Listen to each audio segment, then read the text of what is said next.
Bo'stonliq tumanida joylashgan yoshlar oromgohida o'tkazilayotgan seminar treningning bugun 3-kuni.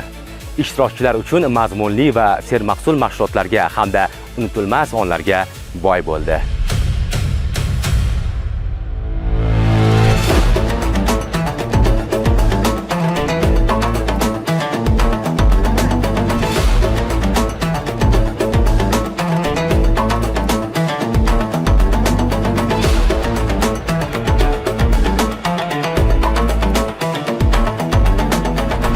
Tadbirlar natijasida ko'zlangan asosiy maqsad yoshlarimizni bir-biri bilan kelajakdagi o'sha tashkil etiladigan dasturlarda samarali faoliyat yuritish ko'nikmalarini shakllantirishdan iborat.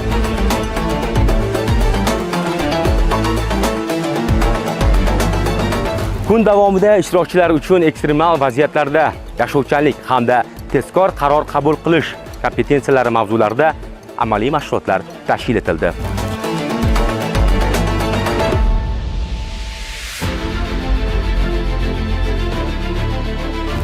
Bizda bilamizki, favqulodda vaziyatlar faqat shahar sharoitida emas, balki tog'li hududlarda ham bo'ladi. Ushbu vaqtda shuni ayta olamanki, kelajakda biz Jamoat xavfsizligi universiteti kursantlari va talabalari ilg'or tengdoshlarimiz safida chinvatanparvar, ajdodlarga munosib voris, yuqori malakali mutaxassis bo'lib, O'zbekiston Respublikasiga sadoqat bilan xizmat qilamiz.